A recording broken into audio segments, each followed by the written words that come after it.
Hello again and welcome back to my channel. Now things are gathering apace within the workshop. If you have been following some recent videos, you will know how happy I am with my lovely new workbench. Also, storage is getting better, but it needs to be improved further in here, which brings me to today's video. Now this is a project I've been meaning to do for quite a while, so I'm looking forward to getting this one done and finished. Now again, long-term sufferers or subscribers will know that I am very fortunate to have the Festool Kapex KS60, which you can see over here, with the support stand and the wings and the measuring gubbins and all that, and I love that. I know it's an expensive investment, I'm going to say, but the actual measuring and the side wings and stuff makes that kind of job so much easier for me. If I want to work outside with it as well, I can just get the drawbridge down and there's no heavy lifting involved, so no stress on my back, no issues with those kind of things. Yeah, it's brilliant, but it does have its downsides, and there's rather a large amount of redundant space under the side wings, which often ends up looking something like it currently is at the moment.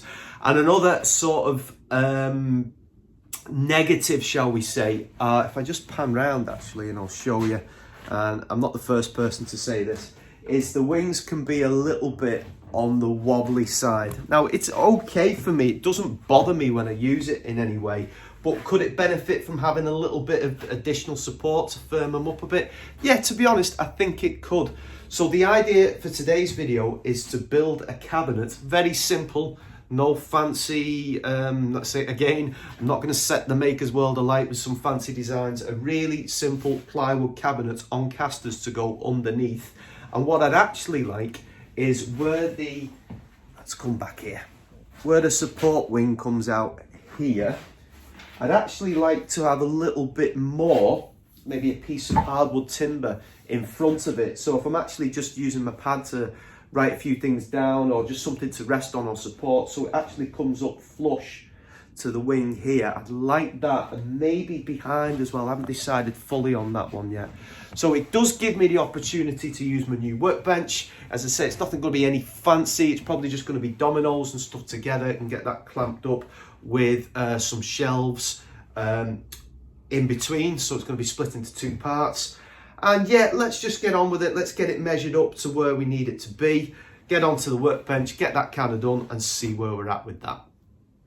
Now, one thing you have to bear in mind, I can't butt the cabinet right up to against here because the extension wings have these little metal plates on the side, so it's going to have to go from here to where it is on the leg extension plate there. So we're looking at, it's going to be 80 centimeters long, okay, and the total depth including the casters,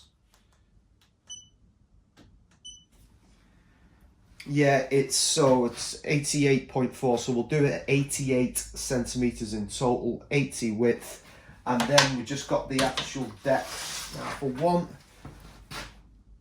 a piece to be at the front, so if we said if it was like 3x2 equivalent, it's about 7 centimeters. So yeah, we're going to go with 50 centimeters depth, 80 centimeters this way, and then 88 centimeters that way. Okay, I better write that down before I forget it. Okay, so I'm sorted for my dimensions. It's 88 centimeters tall, 80 centimeters long, and 50 centimeters deep. The only thing I needed to calculate is the cuts for the vertical pieces, because I've got the height of the casters, which is 95 mil, 9.5 centimeters, plus 18 mil times 2 for the thickness of the ply. So that's 9.5, 3.6, 13.1. So the total height of my vertical cuts is 74.9. So we need 3 of those and 2 pieces at 80 centimeters by 50. Okay, I think I'll wheel the old workbench a little bit this way and then we'll make a start.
Right, this next technique's going to take some practice. Next time you're at your MFT and you need to clamp something down, just try it with one hand and see how you get on. I'm getting better. Oh, but I need to practice this. Right, here we go.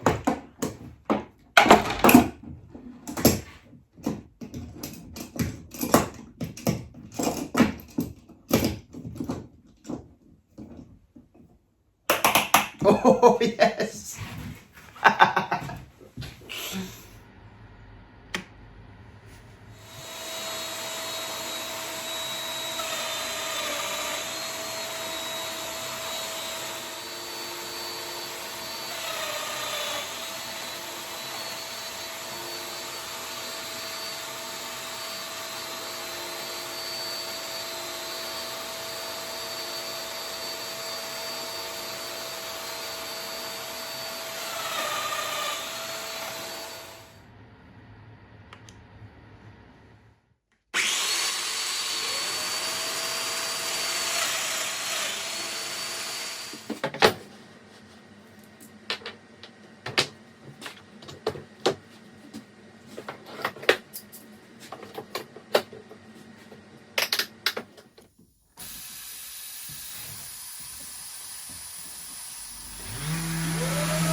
Take 50% up front.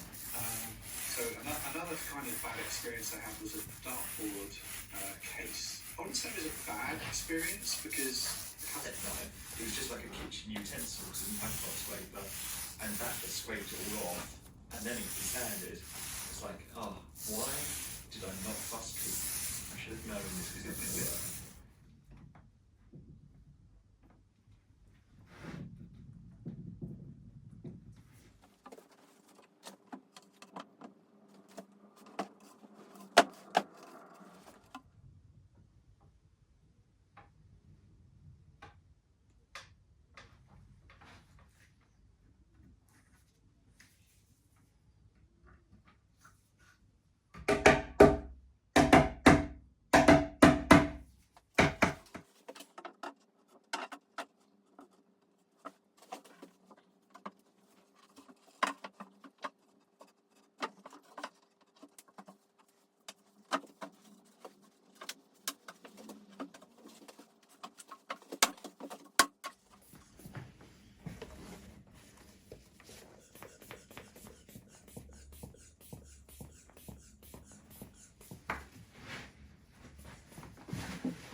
Okay, it's no point trying to hide it. I am a little bit out in terms of my calculations of the height. I'm about 6 or 7 mil low of where I'd actually like to be. I want it to come up nice and snug next to the side extension wing, and I think maybe 1 or 2 mil would have been fine. But 7 or 8 mil, no, not great. So I've been having a little think about what to do just in terms of raising the height a little bit.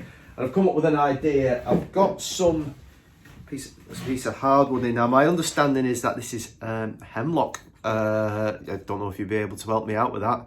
But I think what I could do is I could cut some slices of this at about 6 mil, 7 mil, and then use them to mount the feet on, like so. So it creates a little bit of a feature really, if anything. And that hopefully should get it nice and snug under the extension wing. Just one of them things. sometimes I guess you've just got to work around making a mistake. So that's just the way it is. So let's crack on, see how we get on.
Morning, we're in the home straight, nearly there. I couldn't find any pieces of hardboard or anything in the garage that was big enough to completely cover up the back. So what I'm doing is I'm sweeping around, getting offcuts of ply like this, and kind of got bits of cosmetic damage and stuff. And I'm going to put a strip along the top and a strip along the bottom just to secure everything up. Aesthetically, not great, not fussed to be honest though, because it's around the back and you're not going to see it. So I need to get that cut to size on the workbench, and then we'll glue them down and pin them as well, I think. So get on with that, and we're nearly done.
Well, I certainly think it looks a lot better than what it did beforehand, and a great way of repurposing some of the plywood that I had left over. Now, was it perfect? No, it certainly wasn't. I made mistakes along the way. I miscalculated the height, and then I used those little hemlock feet, which are like 6mm thick, put them on, and it was too tall, so they had to come off, and I replaced them with 4mm packers, and it was still too tall, so it ended up being 2mm packers. Now, the mistake I made, and if you're thinking of doing this, please do this first, because I didn't, is check that your mitre saw stand is completely level, because mine wasn't. It was slightly off, and then that throws out the extension wings, so it ends up being slightly taller on one side than the other, and you need that to be flat. So I sorted that out, and then I realised I was actually only 2mm out in my measurements from the original ones, so it's not too bad. Now, this for me was probably the perfect project at the perfect time, because although there was mistakes made along the way, I've got my new workbench, and the first time I've ever had the opportunity to use a multifunction table and MFT. And then halfway through this build, my bench dog's fence system arrived as well, so give me a chance to have a bit of a play with that. So it's a really good, a workshop project, but actually getting to familiar and used to using some of the new equipment that I've got. And it was almost like a luxurious experience using my new workbench, which was it was fantastic. So that's pretty much it for this one, folks. I've got to figure out a way how to get up off the floor now, so that camera will be going off. As ever, take care, look after yourselves, and I'll see you soon. Thanks for watching.